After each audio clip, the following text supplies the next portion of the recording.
나름이 키우면서 혼자 사는 거 쉽지 않아요. 숨기려고 한 건 아닌데 내가 딸 키우며 혼자 산다는 거 아는 사람 많지 않아요.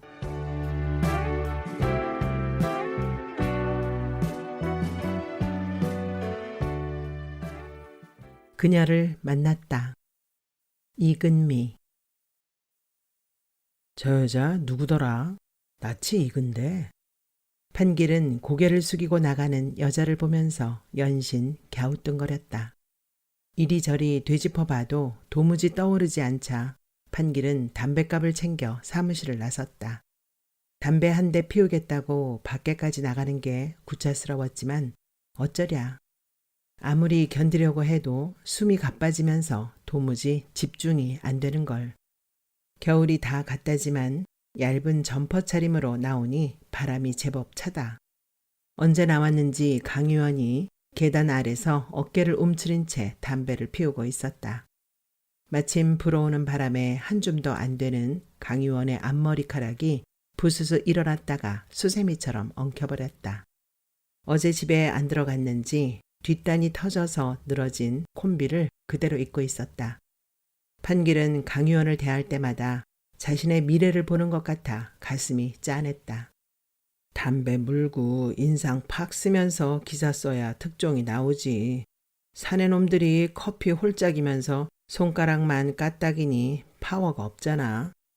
사무실에서 다시 담배 피울 수 있게 해야 돼. 아무리 강 의원이 구시렁대봤자 사무실 금연 규정을 되돌릴 순 없을 것이다.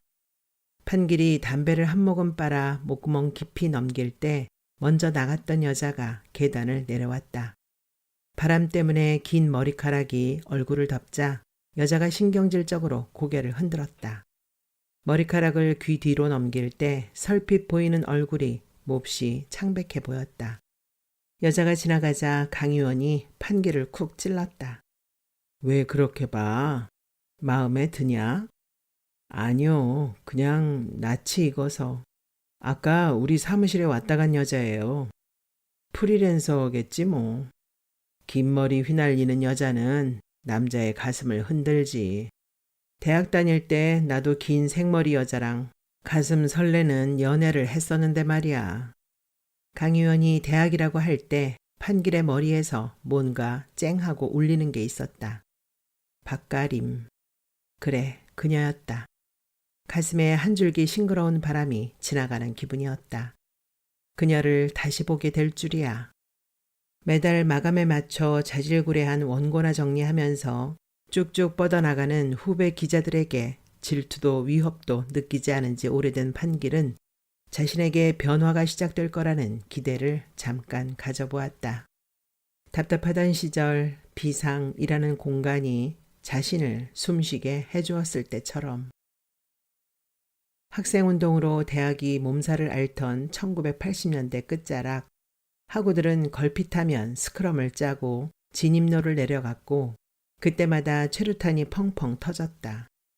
교정에는 소름 끼치는 문구를 담은 만장이 시도 때도 없이 나부꼈고 건물 외벽은 팔을 쳐들고 투쟁하는 노골적인 그림들로 뒤덮였다.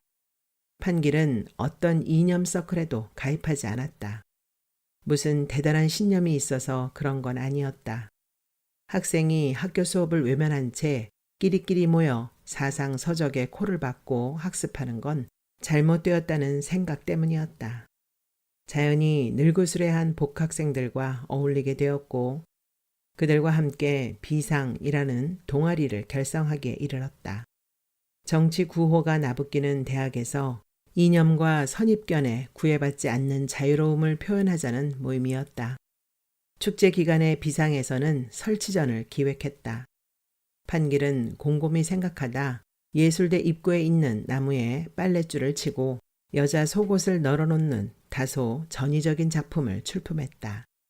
여자 학우들의 자취방을 찾아다니며 속옷이나 스타킹을 모으느라 꽤나 힘들었던 기억이 새삼 떠올랐다. 판길은 작품의 주제를 묻는 이들에게 마음대로 생각하라고 대답했다. 그러나 내심 해방이라는 답변을 마음에 담고 있었다. 속옷까지 벗어던지고 모든 속박에서 벗어나 해방의 기쁨을 맛볼 수 있었으면 하는 바람에서였다. 즉각적인 반응이 왔다. 나부끼는 속옷 옆에 장문의 대자보가 붙은 것이다. 작품이라는 미명 아래 여성을 모독하는 일이 자행되어서는 안 된다. 민주화를 열망하며 모두가 마음을 모으는 중차대한 시기에 이따위 허접쓰레기로 무얼 어쩌겠다는 것인가. 대강 그런 내용이었던 것 같은데 지나치게 경직된 문구였다. 그 대자보를 본 동아리 친구들은 반박 대자보를 붙여야 한다며 흥분했다. 판길은 동아리 친구들의 얘기를 귓등으로 들으며 대자보 아래 당당히 박혀있는 박가림이라는 이름에 주목했다. 그날따라 날씨가 흐린 데다가 다른 단과대에서 재미있는 공연이라도 벌이는지 설치전을 보러 오는 학생이 별로 없었다. 그런데 박가림이 대자보를 붙이자마자 야외 설치전은 학생들로 붐비기 시작했다. 뭐야, 이런 것들도 작품이다 이거야. 작품은 무슨, 완전 유치찬란이다. 학생들은 옆에 있는 판길이 작가라는 사실도 모른 채 마구 떠들었다. 쿠션이 좋지 않은 기숙사 침대에서 늘 찌뿌드드한 기분으로 아침을 맞았던 판길은 그날따라 몸이 가벼웠다. 대자보를 붙이는 박가림의 모습을 떠올리면서 판길은 잠에서 완전히 깨어났다. 따뜻하고 향기로운 기운이 가슴 속에서 피어오르는 것 같았다. 판길은 대충 씻고 서둘러 자신의 작품이 전시된 예술대로 향했다. 아스팔트가 약간 젖어 있는 걸 눈치채지 못한 판길은 곧 대할 실망감 따위는 짐작도 하지 못했다. 이게 어찌된 일인가. 줄줄이 붙어있던 대자보가 바닥에 널브러져 있었던 것이다.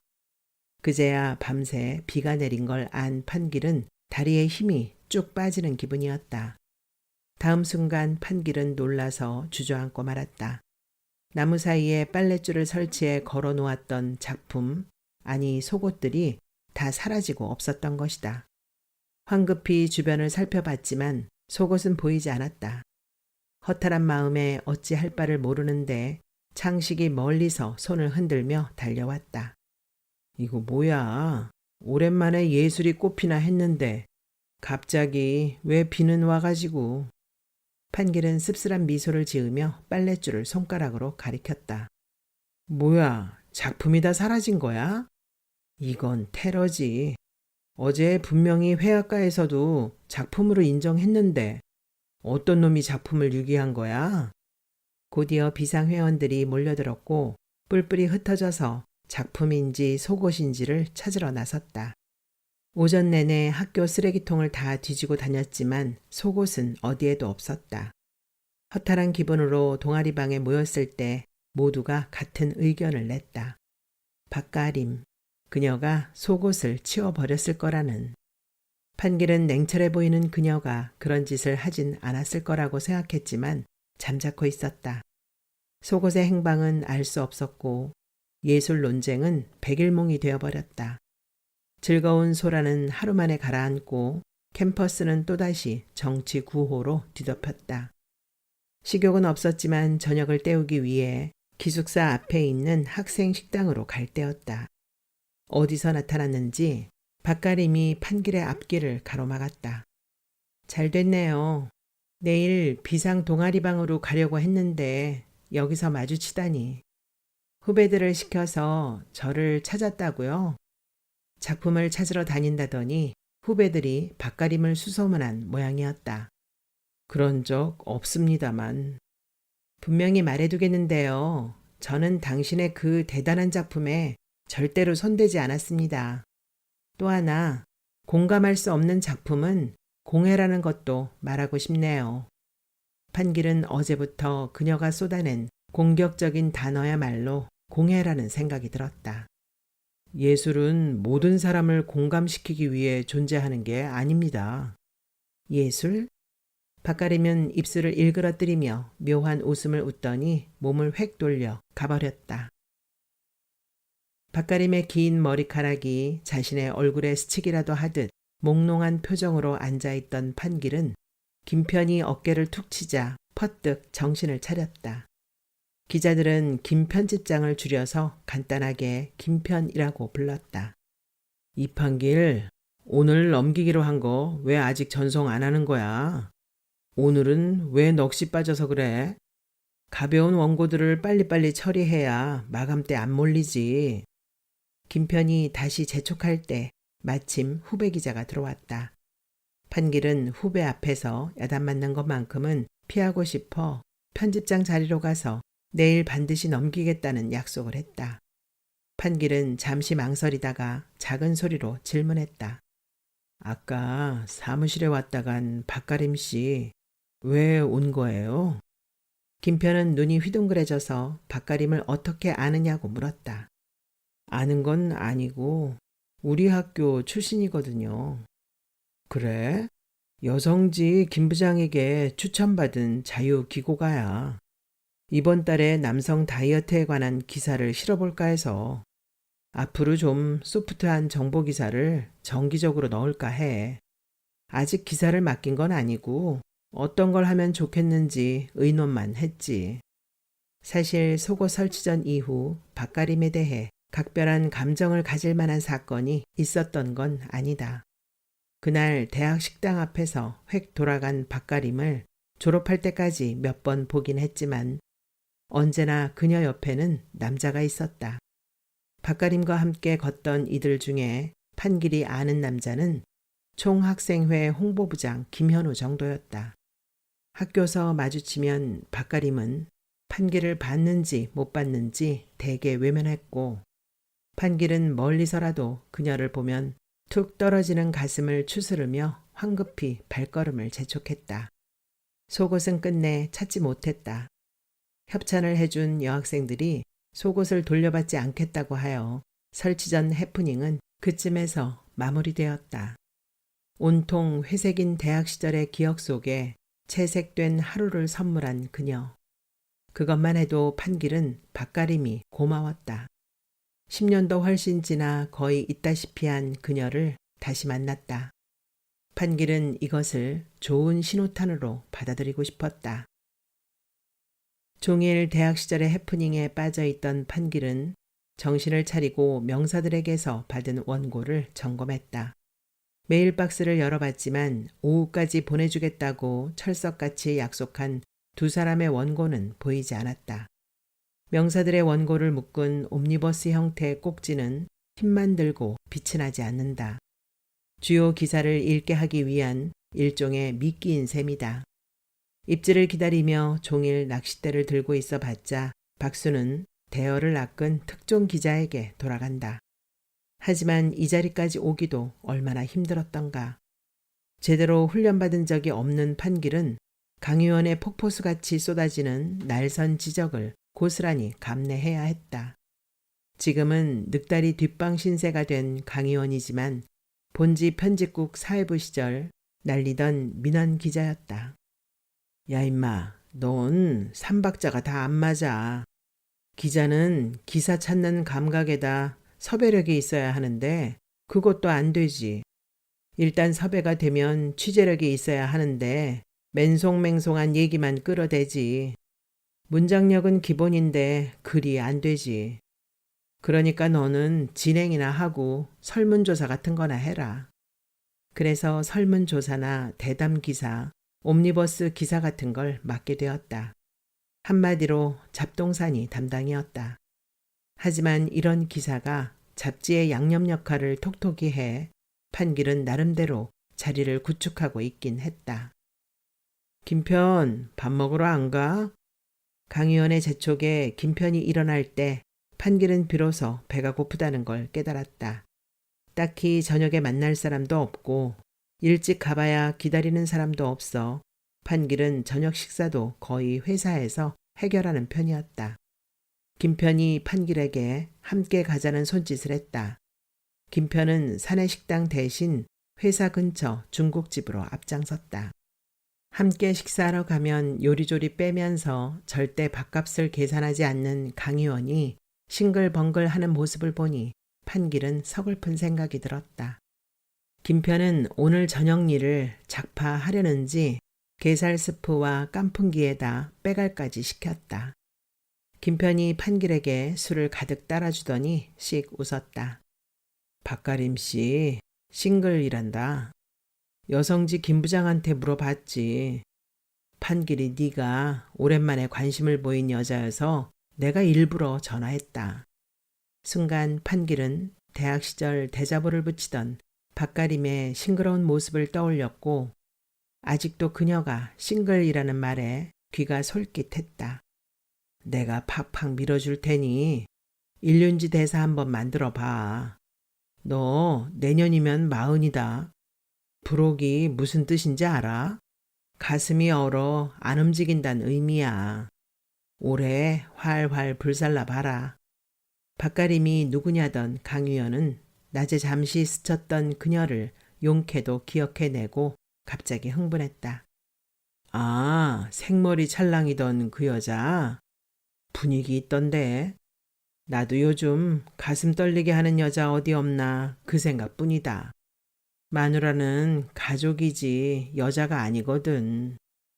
이마가 훤해 도리 없이 노인 품새가 나는 강유연이 떨리는 가슴 운운하자 김편이 풋하고 웃음을 터뜨렸다. 판길은 어쩐지 가슴 한쪽이 아려오는 느낌이었다. 그 여자다 싶으면 꽉 잡아. 대충 맞춰가는 거 그건 절대 반대야. 좋아하는 사람 찾아야지. 내가 확실히 밀어주마. 너를 그 여자에게 꼴인 시켜줄게. 요즘 기사도 안 쓰고 더 이상 족칠 후배도 없어서 매일 탱자탱자 하는 강유연은 할 일을 찾았다는 듯 눈을 반짝였다. 훈훈한 기류는 그날 오후에 드디어 꽃을 피울 모양이었다. 김편이 판기를 부르더니 회의실로 앞장섰다. 강유연이 술김에 한 얘기가 아닌 모양이네. 너랑 박가림 씨 엮어주라며 아이디어를 던졌어. 명사들의 건강관리법 어때? 이번 달에 박가림 씨와 같이 진행해봐. 술버릇은 어떤지, 어떤 운동을 하는지, 어떤 건강식을 먹는지 함께 의논해서 재밌게 구성해봐. 판길은 어안이 벙벙했다. 너무 급하고 순조롭게 진행되는 것 같아서. 박가림 씨에게 유능한 기자로 보이도록 노력해. 기획 단계부터 박가림 씨와 의논하는 거 잊지 말고. 이거 박가림 씨 전화번호니까 오늘 연락해서 대충의 개요를 설명해. 김편은 눈을 찡긋하더니 판길의 등을 두드리고 나갔다. 박가림의 전화번호를 받자 갑자기 가슴이 술렁였다. 판길은 40을 바라보는 나이에도 가슴이 제 마음대로 작동한다는 걸 신기하게 여기며 수화기를 들었다. 하지만 박가림의 차가운 음성에 한껏 부풀었던 심장에서 쉬익쉬익 김이 빠져나갔다. 다만 미리 김편의 전화를 받아서인지 협조적으로 나왔다. 기획 회의도 할 겸 내일 회사로 나와줬으면 좋겠다는 판길의 말에 박가림은 선선히 그러겠다고 했다. 판길은 수화기를 내려놓자마자 땀을 닦았다. 범죄에 연루된 사람의 심정이 자신과 비슷할 거라는 생각을 하며 그녀 모르게 세 남자가 모의를 했으니 범죄라면 범죄였다. 그녀 앞에서 과연 태어날 수 있을지 걱정되었다. 판길이 박가림을 만나러 회의실로 갈 때 강유원은 마치 감독이 교체하여 들어가는 축구선수에게 하듯 등을 두드리며 결연한 표정을 지었다. 판길이 고마운 마음을 표하려고 뒤를 돌아보는데 강희원이 그 표정 그대로 사장실 문을 노크하고 있었다. 강희원이 자발적으로 사장실을 찾다니 무슨 일일까? 그 생각을 하느라 판길은 무심한 표정으로 박가림 앞에 앉을 수 있었다. 하지만 그녀가 고개를 드는 순간 가슴이 쿵 내려앉았다. 박가림의 얼굴에서 세월이 쉬고 있는지 대학 때와 별반 다르지 않은 모습이었다. 다소 생기가 없어져 도도함 대신 피곤함이 묻어있는 게 변화라면 변화였다. 대자보를 붙이던 긴 생머리의 박가림이 자신 앞에 기적처럼 앉아있다니. 판길은 행여 얼굴이 상기될까 걱정하면서 심경이 표정에 드러나지 않도록 각별히 조심했다. 박가림은 프린트된 용지를 판길에게 내밀었다. 작은 박스를 여러 개 만들어 다양한 정보를 주자는 그야말로 여성지 스타일의 아기자기한 기획서였다. 우리 잡지는 중년 남자들이 주 타깃이기 때문에 그냥 담백하게 가야 합니다. 판길의 얘기에 박가림의 표정이 약간 어두워졌다. 판길은 황급히 말을 덧붙였다. 좋은 꼭지도 많네요. 제가 미처 생각지 못한 것도 있고요. 계속 의논하면 좋은 기획이 나오겠죠. 20페이지나 할애하는 특집이니까 상당히 비중이 큰 겁니다. 그제야 박가림의 표정이 밝아졌다. 판길은 그녀의 표정에서 현재 그다지 넉넉한 형편은 아닐 거라는 짐작을 했다. 박가림은 판길을 전혀 못 알아보는 눈치였다. 판길은 섭섭한 마음을 감추고 자신도 철저히 모르는 척 했다. 그래야 완전 범죄를 할 수 있을 테니. 판길은 전화할 때면 바로 일 얘기를 하는 게 어색해서 어디 사는지 뭐 하는지 물어보곤 했다. 공교롭게도 박가림의 집이 판길의 집과 그리 멀지 않은 곳에 있었다. 자신이 종종 가는 대형마트를 박가림도 이용하고 있다는 점에서 큰 응원군을 얻은 기분이었다. 퇴근하면서 자연스럽게 대형마트에 들를 수 있을 것 같았다. 아내와 함께 카트를 밀고 가는 남편을 부러워했던 판길은 괜히 흐뭇한 미소를 지었다. 판길은 박가림과 서너 차례 전화로 의견을 주고받으며 기획안을 대충 완성했다. 박가림이 다음 주 월요일부터 회사에 나와서 본격적으로 일하기로 했을 때 판길은 설레면서도 잠옷 긴장되었다. 곧 시작될 마감 시즌을 앞둔 금요일 저녁, 웬일인지 강 의원이 회사 근처 중국집으로 앞장섰고 호기롭게 빼갈과 팔부채를 시켰다. 잘 돼가고 있냐? 강 의원의 질문에 판길은 속마음을 숨기고 심드렁하게 답했다. 이제 며칠 됐다고요. 그냥 업무적인 연락만 하는 거죠. 부스럭거리며 주머니를 뒤지던 강 의원이 판길에게 쪽지를 툭 던졌다. 임마, 네 얼굴이 밝아지고 자신만만해졌는데 뭐가 업무적이야? 너 아주 보기 좋아. 그거 박가림 집 주소야. 내가 출판국 경리한테 가서 받아온 거야. 내일이라도 당장 꽃다발 들고 찾아가서 일 좀 잘해보자 뭐 이래도 되고 그냥 네 속을 확 까놔도 되고 언제 밀고 당기고 하냐. 강 의원의 말에 김편이 반박하고 나섰다. 너무 빠른 거 아닙니까? 저돌적으로 나가면 될 일도 안 돼요. 다음 주부터 박가림 씨가 출근한다니 제가 점심 저녁을 밥 사주면서 분위기 조성해 보죠 뭐. 김편의 얘기에도 강 의원은 요지부동이었다. 백날 남이 밥 사줘 봐야 말짱 도루묵이야. 사랑은 이벤트로 완성된다는 거 명심해. 나이 먹은 애들 길게 가면 한없이 간다고. 한쪽에서 확 밀어붙여야 끝나. 일단 내가 시간이 없어. 나 박 사장한테 사표 냈어. 이달 말에 수리하는 걸로 했으니 한 2주밖에 안 남았네. 내 마지막 프로젝트가 판길이 장가 보내기다. 그러니까 서둘자고. 갑작스런 선언에 김편과 판길은 어안이 벙벙해서 대꾸를 하지 못했다. 두 사람이 빼가를 주거니 받거니 하는 동안 판길은 내내 박가림을 생각했다. 강 의원 말대로 꽃을 들고 무작정 찾아가는 것도 괜찮을 것 같았다. 담당 기자가 프리랜서 챙기는 건 당연한 일이라는 호기까지 생겼다. 술을 더 시키는 걸 보니 자리가 길어질 모양이었다. 판길은 화장실 가는 척하고 일어섰다. 판길은 지하철에서 내려 대형마트 쪽 출구로 나왔다. 마트 입구에 걸린 시계가 8시를 가리키고 있었다. 카트를 밀며 느릿느릿 쇼핑하는 부부 사이를 뚫고 바구니에 몇 가지 물건을 후딱 골라 담는 게 판길의 쇼핑 스타일이었다. 하지만 오늘은 이구석 저구석 꼼꼼히 살펴보리라 작정했다. 혹시라도 쇼핑하러 온 박가림과 마주친다면 세상에나 여기서 만나다니 어쩌고 하면서 아줌마들처럼 호들갑을 떨 수도 있을 것 같았다. 판길은 따뜻한 온기가 온몸에 퍼지는 기분을 느끼며 천천히 마트 안으로 들어갔다. 며칠 전에 냉장고를 채워 넣어서 딱히 필요한 것도 없었지만 바구니를 들고 괜히 매대 사이를 오락가락했다.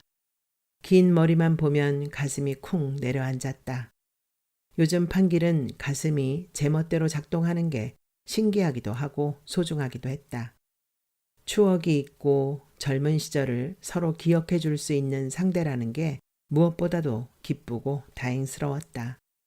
아무 추억도 없이 세월의 때가 적당히 묻은 모습으로 시작하는 건 너무 건조하고 억울할 테니까.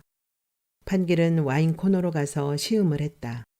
집에 도착해 와인 한잔 하면서 좋은 기분을 쭉 유지할 요량이었다. 그때 얼마 떨어지지 않은 만두 시식 코너 앞에 긴 머리의 여자가 서 있는 게 보였다. 만두를 집어서 얼굴을 돌리는데 바로 박가림이었다. 판길은 깜짝 놀라 얼른 고개를 숙였다. 슬쩍 다시 보니 박가림이 초등학교 4학년쯤 되는 여자아이에게 만두를 먹여주고 있었다. 순간 판길은 둔기로 머리를 맞은 것처럼 정신이 아득했다. 판길은 시음잔을 놓고 황급히 와인 코너 안쪽으로 갔다. 거기 잠시 서 있다가 다른 매대 통로로 들어섰다. 바구니에 담은 물건이라곤 우유 한 팩밖에 없었지만 더 고를 기분이 아니었다. 매대를 빠져나와 중앙 통로로 나서는데 박가림이 아이와 함께 웃으며 카트를 밀고 왔다. 박가림이 환하게 웃는 모습을 처음 본 판길은 피할 생각도 않고 잠시 모녀를 쳐다봤다. 문득 박가림이 자신을 보는 것 같아 판길은 황급히 계산대 쪽으로 향했다. 판길은 편의점에 들러 소주 한 병과 지포를 샀다. 박가림에게 딸이 있을 거라는 생각은 꿈에도 해본 적이 없었다. 하긴 친구 중에 2번 이혼한 녀석도 있었다. 그렇다고 해도 박가림에게 아이가 있다니 전혀 예상치 못한 상황이었다. 판길은 집에 도착해 거의 들이붓다시피 하면서 소주 한 병을 다 마신 뒤 푹 고꾸라졌다. 판길은 아침에 일어나 깨질 듯 아픈 머리를 부여잡고 결심했다. 괜히 이런저런 짐작하지 말고 바로 쳐들어가 보자고. 그 아이가 조카일 수도 있는데 쓸데없는 의심 속에서 박가림을 어색하게 대하고 그로 인해 일까지 영향을 받아서는 안 되기 때문이었다. 마침 쉬는 토요일이라 판길은 집을 대충 청소한 뒤 동네 미장원에 가서 머리를 잘랐다. 강유연의 지시대로 꽃다발도 준비했다. 박가림의 아파트가 보이자 판길은 흠칫 놀랐다. 언제 자신이 이렇게 저돌적이었던가 하는 생각에. 하지만 여기서 멈출 수는 없었다. 좋아하는 마음, 복잡한 심정, 의심 가는 상황을 덮어두고 박가림과 태연하게 일하기는 힘들 것 같았다. 판길이 심호흡을 하고 벨을 눌렀을 때 문을 연 사람은 박가림의 딸이거나 조카임이 분명한 초등학생이었다. 아이는 판길을 보더니 스스럼 없이 말을 걸었다. 어제 본 아저씨네. 엄마 지금 PC방에 갔는데. 판길은 소스라치게 놀랐다. 자신을 안다는 것과 엄마라는 말에. 판길은 엉겹결에 거실로 들어섰다. 20평 남짓한 아담한 아파트였다. 나를 어떻게 아는 거니? 어제 마트에서 봤어요. 우리 엄마가 아저씨랑 같이 일한다던데요. 우리 앞에서 우유 딱 하나 계산하고 가셨잖아요. 판길은 황급히 나오느라 박가림이 뒤에 서 있는 줄도 몰랐다. TV에서는 토론 프로그램이 방송되고 있었다.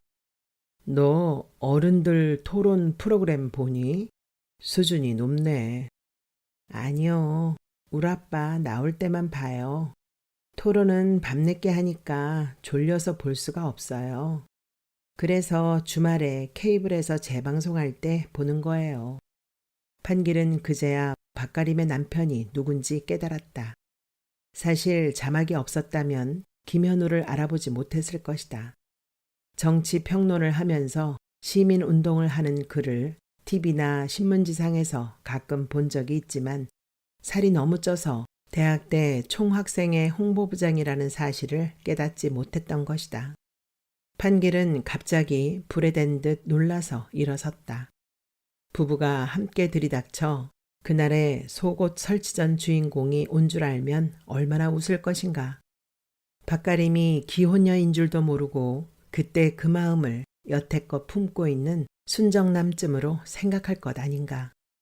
판길이 꽃다발을 챙기려고 할 때 아이가 말했다. 아저씨는 회사에 다니니까 월급 받겠네요. 그럼 합격이에요. 우리 외할머니가 아무리 잘난 일을 해도 처자식 못 먹여 살리면 자격이 없댔어요.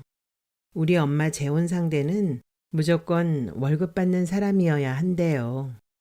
여자는 남자가 벌어온 돈으로 살아야 행복하다면서요. 박가림이 이혼했다는 사실에 판길은 일단 가슴을 쓸어내렸다. 아이는 잠시 텔레비전을 보더니 판길의 동의를 구하는 어투로 말했다. 우리 아빠 답답하죠? 저 아저씨는 마구 공격하는데 받아치지 않잖아요. 아빠는 그냥 자기 의견만 말해요. 그래도 나는 그게 좋아요.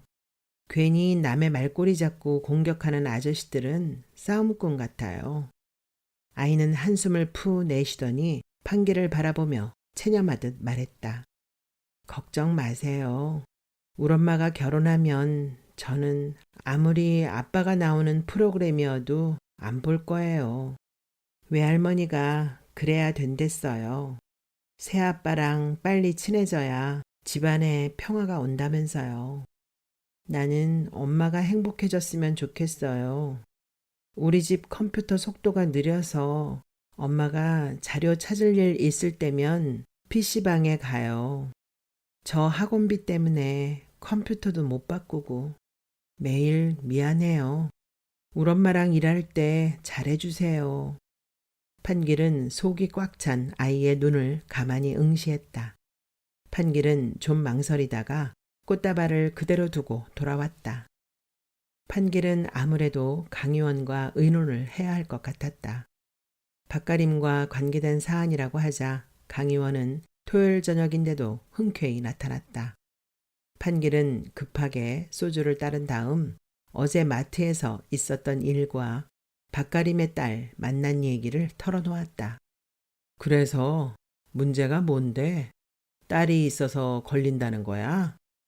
당연히 걸리죠. 생각지도 못한 일인데. 야 임마, 내일 모레 마흔인 녀석이 장가 못 간 게 비정상이지. 마흔 다 된 여자가 애 하나 있는 게 비정상이냐? 판길은 강의원의 이상한 논리에 말문이 막혔다. 결혼이 좀 늦어졌다고 비정상으로 몰아붙이고 나이가 좀 많다고 애 딸린 여자라도 고마워하라는 투로 말하는 게 영 마뜩찮았다. 아무리 세상이 바뀌었고 자신이 별 볼 일 없어도 이렇게 도매금으로 넘어갈 순 없다는 오기가 생겼다. 비정상이면 비정상과 만나야 정상이 되겠네요. 괜히 정상적인 사람 만나면 피곤할 테니 깨끗이 포기할게요. 그러자 강 의원이 술잔을 내려놓으며 소리 질렀다. 야 임마, 내가 오늘날까지 너처럼 살아서 이 모양 이 꼴이 된 거야. 남의 눈치 보고 대충 맞춰가고 시비 붙을 만한 기사는 안 쓰고 그래서 나한테 남은 게 뭔데? 네가 지금 걱정하는 거 솔직히 남의 이목이잖아. 그 여자 보면 가슴 떨린다며. 그 여자를 사랑하려면 그 여자의 모든 걸 사랑해야 진짜지. 너한테 딱 하나만 경고할게. 비정상 찾아서 끼리끼리 끼워 맞추는 건 좋은데 가슴 떨리는 거 그건 잘 안 될 게다. 바보 같은 놈. 강 의원은 소주를 단숨에 들이켜더니 일어서서 판길에게 못을 박듯 말했다. 내가 지금 가장 후회하는 게 뭔 줄 아니? 진짜 가슴 떨리는 사랑을 못 해본 거다. 하긴 만날 머리로만 사랑 게임 하느라 결혼도 못 해본 놈이 뭘 알겠냐. 판길은 강의원이 휙 나가버린 뒤에도 멍하니 앉아 있었다. 아는 건 없을지 모르지만 가슴 떨림에 모든 걸 맡길 만큼 무모해선 안 된다는 생각이 들었다. 무모함. 박가림과 아이를 사랑하는 일이 무모한 걸까? 하지만 스스로에게 던진 질문에 판길은 고개를 끄덕일 수도 없었다.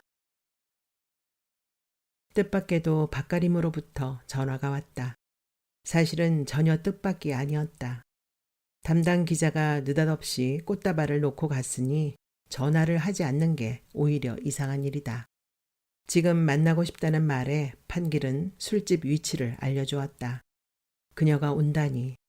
조금 전에 갖가지 생각은 다 날아가 버리고 가슴 떨리는 사랑 운운하던 강의원의 목소리만 귓전에 맴돌았다. 박가림이 술집 문을 밀고 들어오면서 긴 생머리를 넘길 때 판길은 심장이 얼어붙는 듯 했다. 그랬다. 그녀에게선 여전히 청춘의 냄새가 났다. 짧았지만 강렬한 추억이 담긴 그 시절. 박가림은 판길 앞에 앉더니 아무 말 없이 소주를 마셨다. 비상 속옷 설치 전 그때가 기억나네요. 그때만 해도 우리 참 풋풋하고 꿈도 많고 저돌적이고 할 말도 하고 그랬는데 그 속옷 궁금하지 않으세요? 판길은 눈이 휘둥그레졌다. 어떻게 알았어요? 제가 바본가요? 프리랜서 하려면 정보 수집도 빨라야 하고 눈치도 빨라야 해요. 월간시가 웹사이트에 기자들 양력이 다 나와 있잖아요. 게다가 대개 이름이 워낙 특이해서 쉽게 잊긴 힘들죠. 그리고 당신 대학 때랑 별로 안 변한 거 알아요? 뭔가 순수해 보이면서 미안하지만 약간 어벙한 거. 박가림이 어금니가 드러날 정도로 크게 웃을 때 판길은 정신이 아득해지는 것 같았다. 우리 아름이 아빠, 지금은 아무 감정도 없어진 김현우가 그날 밤에 속옷을 다 수거해서 버렸어요. 나도 나중에 알았죠. 냉철하면서도 중립적인 대자보를 써서 붙여놓고 뒤로는 작품을 버린 걸 알고 실망했죠. 그 사람은 언제나 근사한 명분을 앞세우지만 생활은 그렇지 못했어요. 아, 내가 왜 이런 얘기를 하지? 박가림은 또다시 소주를 단숨에 들이켰다. 어제 마트에서 좀 놀라시는 거 봤어요. 나 아름이 키우면서 혼자 사는 거 쉽지 않아요. 숨기려고 한 건 아닌데 내가 딸 키우며 혼자 산다는 거 아는 사람 많지 않아요. 그냥 일로만 평가받고 싶어요. 선입견 없이 깔끔하게 시작하고 싶다는 뜻이에요. 박가림이 눈을 내리깔고 말하는 동안 판길의 가슴으로 싸한 기운이 차올랐다. 그녀의 절박함이 절절히 전해져 왔던 것이다. 카트를 밀면서 해맑게 웃던 모녀의 모습이 눈에 어른거렸다. 박가림은 소주를 가득 따라 마시더니 마침표를 찍듯 술잔을 탁 소리나게 놓고는 일어섰다. 청춘은 가고 생활만 남은 셈인가요? 부탁드릴게요. 순간 판길의 가슴이 맹렬히 울렸다. 그녀가 일어서 나갈 때 판길은 재빨리 그녀를 가로막았다. 대학 시절 식당 앞에서 박가림이 판길을 가로막았던 것처럼. 진부한 표현 같지만 청춘이라고 생각할 때가 바로 청춘 아닌가요? 박가림은 물끄러미 판길을 바라보더니 그냥 나가려고 했다. 입술을 일그러뜨리며 예술이라고 반문하던 대학 때와 달리 청춘이라고 되묻지 않았다. 박가림을 속수무책 떠나보내고 그날 이후 그녀를 훔쳐보기만 했던 판길은 퍼뜩 정신을 차리고 다시 그녀를 가로막았다. 회색 교정에 생기를 불어넣었던 우리의 환상 콤비, 이제 확실히 발진해야죠. 판길의 말에 박가림은 알듯 말듯한 미소를 짓더니 천천히 출입문 쪽으로 향했다.